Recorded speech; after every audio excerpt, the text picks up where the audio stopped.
Hello, I'm Rebecca Kimbel. With all the news on polygamy as of late, with the movie The Outlaw Prophet, with Warren Jeffs being shown on Dateline and Unbreakable with Rebecca Musser, with Anderson Cooper and Mike Watkiss bringing shows on television lately, I thought it would be a very good idea for you to hear a discussion about the inside culture of polygamy. This will be a 4-part series. Our guest is Victoria Reynolds. Victoria and I have a lot in common. We were both raised in the AUB, the Apostolic United Brethren, which is the same polygamist group that Cody Brown and Sister Wives belong to. I was married into the FLDS. You all have heard of Warren Jeffs in the news and his numerous child brides. Warren Jeffs' father, Rulon Jeffs, performed my marriage when I was a child bride. If you saw the movie Outlaw Prophet, it was very, very close to being extremely authentic. I say close because the movie was kind compared to how we grew up. I am related to many famous polygamists. Tom Green, a former TV polygamist with 5 child brides, had 3 of them that were his stepdaughters. The youngest was my niece, Linda Coons. Rolling Stones magazine referred to the Kingston clan as America's most twisted crime family. I have nieces that are married into the Kingston clan. The most notorious polygamist of all is Ervil LeBaron. He was known as the Mormon Manson. He had approximately 30 people murdered. Ervil LeBaron's brother, Verlin, was married to 2 of my sisters and 1 of my cousins. Yes, the mass murderer was my brother-in-law's brother. One of those murdered was my Uncle Rulon, who was the head of the Apostolic United Brethren and the prophet before his brother Owen Allred took his place. Of course, Owen Allred is also my uncle. With all of the news on polygamy lately, I'm very, very grateful. This gives Victoria and I an opportunity to have a discussion, to educate you about the inside of the culture, why people stay, and why they do just what they do. So from 2 women who were fortunate enough to escape polygamy, please join us in this educational conversation. And I want to thank all the big media shows, because when we first spoke out, no one cared to listen. They thought it was just too bizarre to be true. Please welcome my guest, Victoria Reynolds. The polygamist people say that they are persecuted because they're polygamist. But you and I know that if you don't go along with the prophet, the entire group shuns you and persecutes you. Your family will turn their back on you. You will lose your children. They won't speak to you. You know that they persecute you more than anybody on earth will persecute you if they can't control you. So why does the concept of outside persecution to the evil world, they're persecuting us, diminish and become godly when they persecute someone they can't control within the ranks? You know, and it's so interesting because quite honestly, most of those groups aren't persecuted by outsiders. Living in the outside world as I have been, what I've come to discover, number one, that I found more love and acceptance than I would have ever found in the confines of my religion. I found a deeper connection to what I know my truth is, what my spiritual beliefs are, than I would have ever found in the confines of religion. And what's fascinating is that I found the outside world doesn't judge us nearly as much as we thought they did. You know, this whole idea of being persecuted by the outside world is big fat baloney. Nobody really cares. There's no persecution. Nobody's taking their torches and pitchforks into Colorado City and tormenting and persecuting people. That doesn't happen. The persecution comes from The persecution is inside. Right. And you're tormented by the people in your own community because you're different, because you don't believe exactly like they do, because you did one little thing wrong. The inner persecution was awful. That's the real reason I left. The inner persecution was unbelievable. The amount of depression is unreal. I've never seen so many women in my life that looked forward to death as a liberator. Mm-hmm. That the punishment, or this, I'm going to call it sacrifice. They called it sacrifice, but It was punishment.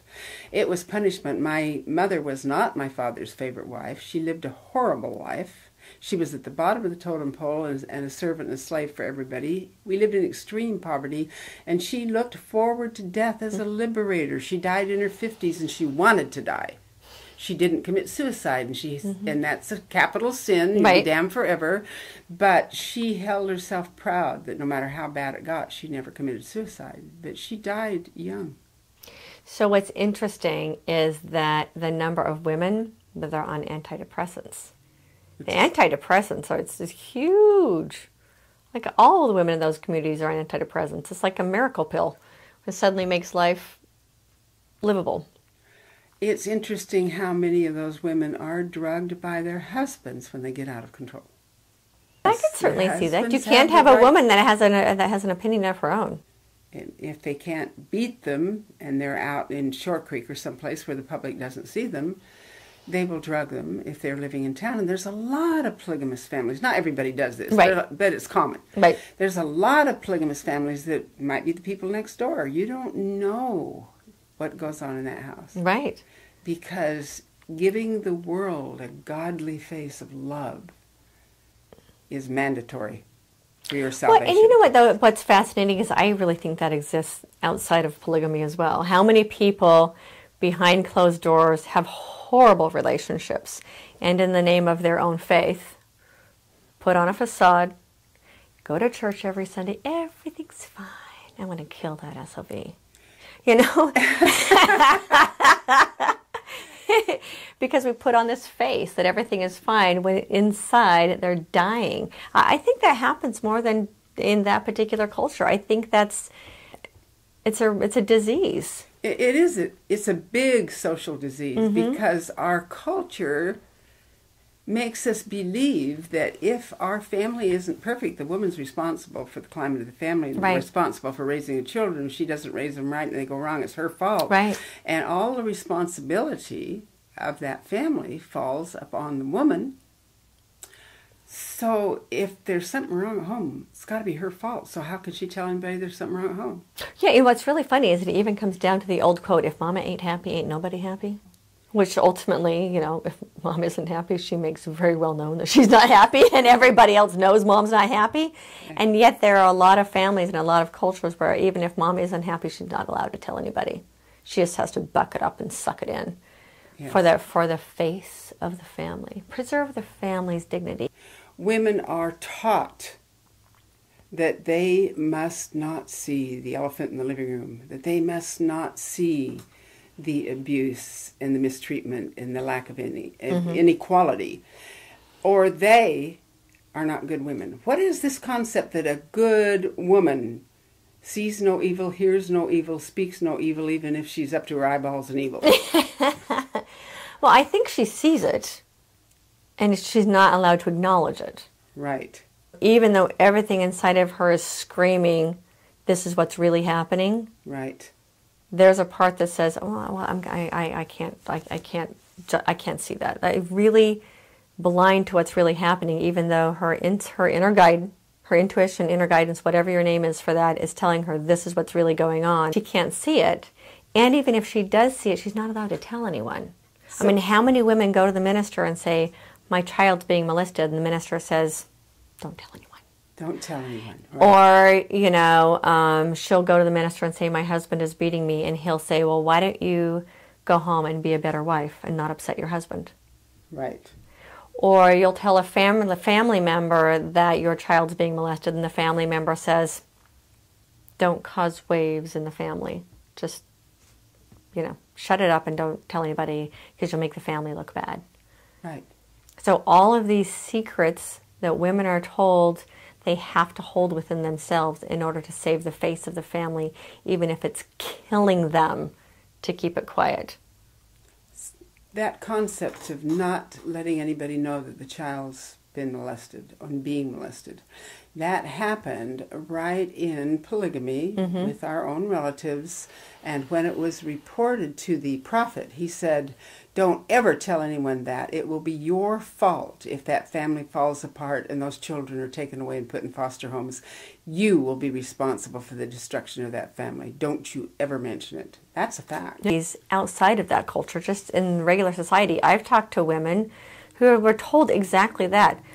No religious affiliation at all. Don't you dare tell anyone because you'll destroy the family. And when did the concern of what somebody thought become more important than that child? You know, I think it always has been, because up until fairly recently, children were considered property. And the family unit was a man's kingdom, and don't mess with the kingdom. And only now, only fairly recently, are children finally being seen as human beings that have human rights just as much as adults do. I mean, there's always been a level of who's entitled to what rights. You know, first at the top is the man, then the woman, then the other various colors or shades of humanity, or that was actually even above women. It was then at the very bottom of that are children. Children did not have any rights, zero, zilch, none whatsoever. They were just property of the family. And that is starting to change. But that's how it's been for, I don't know, as long as we've had written history. It's so sad because when a child is being beaten and molested, the neighbors, the opinion of the neighbors is more important than you are. Right. You are not valuable enough to protect. Exactly. That behavior says that loud and clear. Yeah, so we grew up with a whole global society of children who do not know their own worth. I believe the reason that we have so much crime on this planet, and so much hurt and so much pain and so much sorrow, and the infliction of pain and suffering we cause other people is because of our own suffering and having no idea what our own worth is, because we were taught as children that we were worthless and not worthy of being protected, not worthy of our gifts, and not understanding our true value as human beings. When we talk about value as human beings, when a man has so many wives and so many children that he has no real personal relationship with any of them, isn't that extremely devaluing to every child that never went fishing or had any time with Daddy? I know my brothers would tell me, I never in my life went fishing with my father. I never in my life went anywhere with my father. If we went anywhere with our father, it was to work and turn our money over to the church. My father would oversee the work gang. Well, you know, I have to tell you that I felt like a number. I was number 5. I had no idea what love was. I'd never been hugged or kissed or told I love you or any of that by either of my parents. I had no concept of what love was. I was just a number. I think that's so amazing, because while I had lots of brothers and sisters, among my mother's children, I was number 5 and experienced exactly the same thing.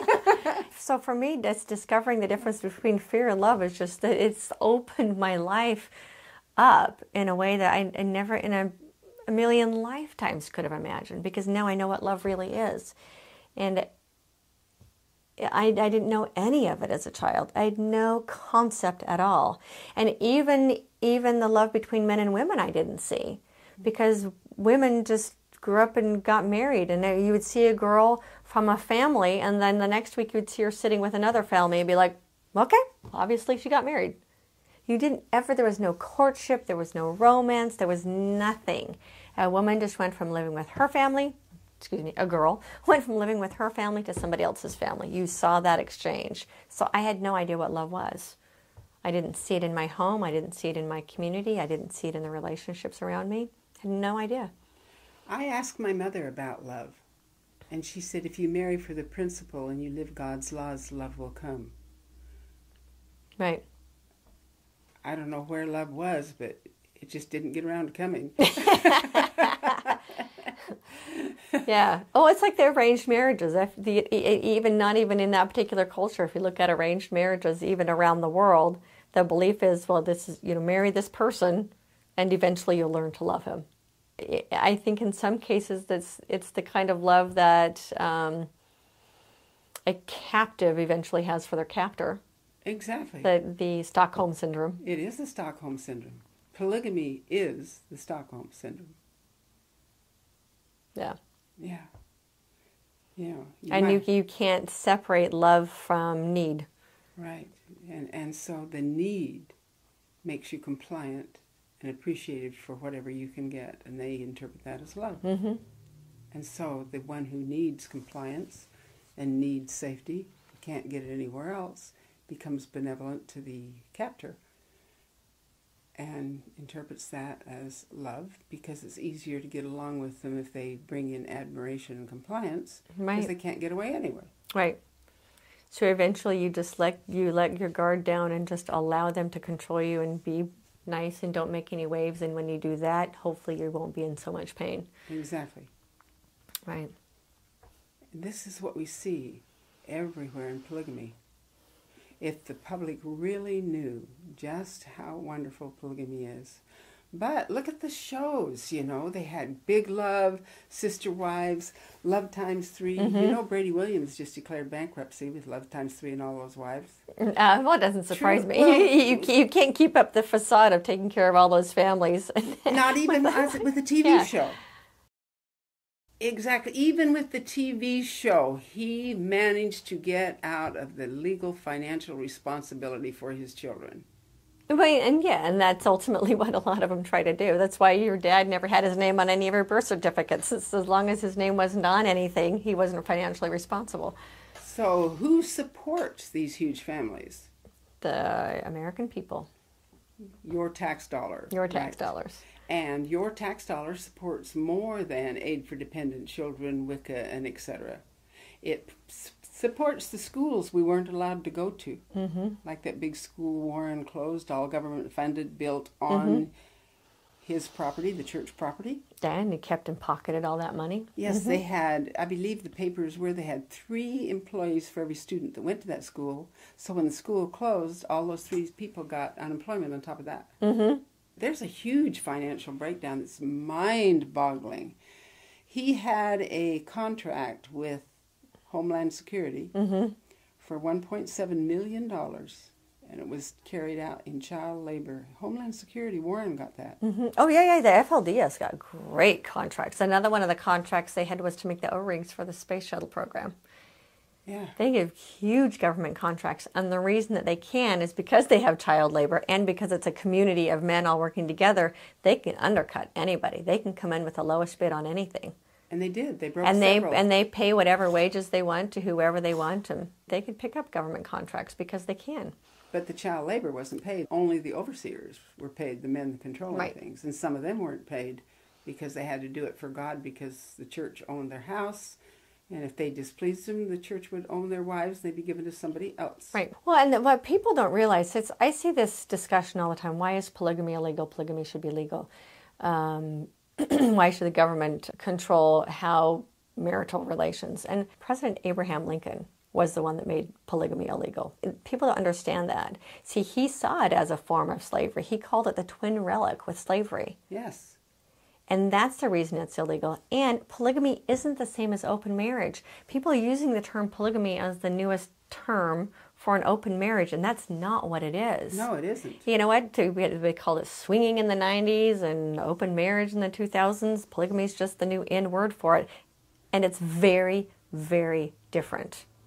Find a new word for free love. Great. You know what? If you want to have sex with multiple partners, fabulous. Don't call it marriage. It's about the ownership of women. For the men to have the right to have constant new lovers all their life, and for a woman to be destroyed for time and all eternity if she isn't loyal and lonely, is not freedom. That is slavery. Right, it's bondage. And why would one person have all the freedom and the other one have all the responsibility? That's just an extreme, sick dual standard. It has nothing to do with freedom. People like it under gay marriage, which is stupid, because in a gay marriage there's two equal partners. Right. In polygamy, there's one superior partner, and all the other partners are less and less and less and less equal all their life. Right. So if you look at it, again, from an organizational structure, in marriage, there's a partnership. Even if it's a homosexual marriage, it's a partnership. It's two people coming together in partnership, in balance and equality. When you have polygamy, you have a pyramid. You have the man at the top, and you have the pecking order. Right. It's two very, very different things. Right. And everything everyone does in that pyramid goes to feed the guy at the top. Exactly. That's what the difference is. And polygamy is popular worldwide, in and out of religion.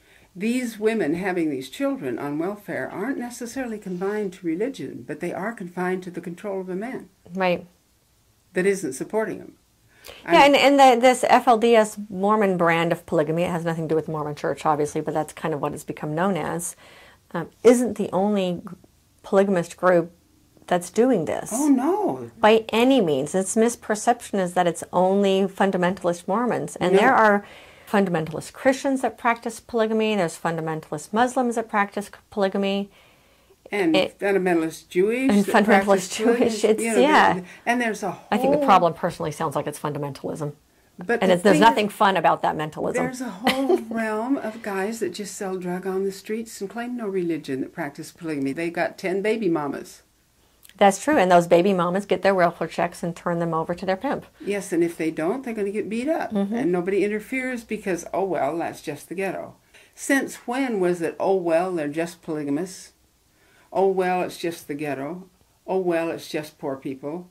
Where's this oh, well in human rights? Where did we get that some people are just less human than others? That's always been a problem. It's a problem that we are attempting to overcome. It's a disease that humanity's had for eons. You know, this judgment that other people are worth more or worth less than other people. That's why that was the whole problem with slavery. It was the whole problem with women not being allowed to vote. It's this belief that some people are worth more or worth less than others. So in the name of religion now, in the name of a patriarchal religion primarily, because that's what's big in the country. Right. They want to abolish human rights if it goes against their religion. That's really what it kind of is. Whose rights are going to get abolished? The women and the children at the bottom of the pyramid. Right. They don't get the medical care. They don't get the education. They get the physical violence and whatever. Come on, what are they going to do? Start jumping virgins into the volcano for a sacrifice now? Well, yeah, and we've seen, I wish I had the article on me, but I don't. I'm trying to hunt it down so that you and I can talk about it intelligently. This push to allow religious freedom to be more free so that people can practice as they choose. Unfortunately, this was not that long ago. Fortunately, the Supreme Court shut it down. The Supreme Court was wise enough to see that even though it passed Senate, the Supreme Court said, you know, this is not okay. Because if a person can practice as they choose in religion, and currently there are already human rights abuses that are justified by religious practice, at what end then do we start including animal sacrifice again? Do we start including child sacrifice again? At what point does it get to practice superseding everything and human beings lose the rights that we have fought so hard to get? And at what point is it okay to murder the infidel? And at what point do we destroy the non-believer in a blood sacrifice to save their soul? Right. It's just... Or like you said, throw the virgin into the volcano. Right. Because virgins have the most value. Oh, yes. God loves virgins. Right. How sad that is to even imagine that people are so valueless that anyone could have that kind of control. Yeah. And it really comes down to owning the value of human beings regardless of who they are, regardless of their age, sex, belief, marital status, creed, shade. Every human being is of exactly the same value. It is only our perception that some are worth more than others that creates this whole human rights issue. We won't be able to ever cure the insanity that's going on if we don't see every human being with love and understanding and value. Right, and so a lot of us are here to really present this as a disease. We won't be able to cure the disease until we acknowledge that it actually exists. We cannot change what we refuse to recognize or see. It's Right. impossible.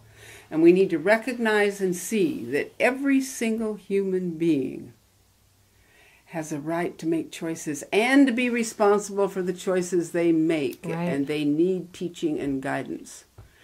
That doesn't mean every single human being has a right to take something away from somebody else that they didn't earn. It really means the equal opportunity that this country was based on. Right. And how can a person have equal opportunity if they're less than any other human being? Mm-hmm. Or any human being? There's no equality in the human. There's no equal opportunity. Because that is just a misnomer. Right. It's really been great. You are so educational. And I think you. so much will be gleaned from this. That every human being is valuable. Mm-hmm. Every child born is so valuable. The children of today are the nation of tomorrow. And we need to stand up and be counted and make sure that that nation is a better one, not a worse one. Right. Thank you so much. Thank you. We hope this helps you understand what goes on inside of polygamist cults everywhere in this nation and other nations. That it is not some strange place at the end of the planet. It's right here in the United States of America. I was born a slave, sold as a slave, and bred as a slave in the name of God and religion. The loss of human rights is not a religious right. When someone else's freedom is taken away in the name of your freedom, something is terribly wrong. This is America. This is not what we stand for. Stand up for equality of all human beings, regardless of race, color, creed, or gender. Polygamy is not equality. It isn't comparable to gay marriage. Not at all. In gay marriage, there's two equal partners. In polygamy, there's one alpha partner and many diminishing, constantly diminishing partners that age out and are cast aside as the dominant partner goes on to do whatever he will. Polygamy is a form of slavery, not freedom. Thank you for watching.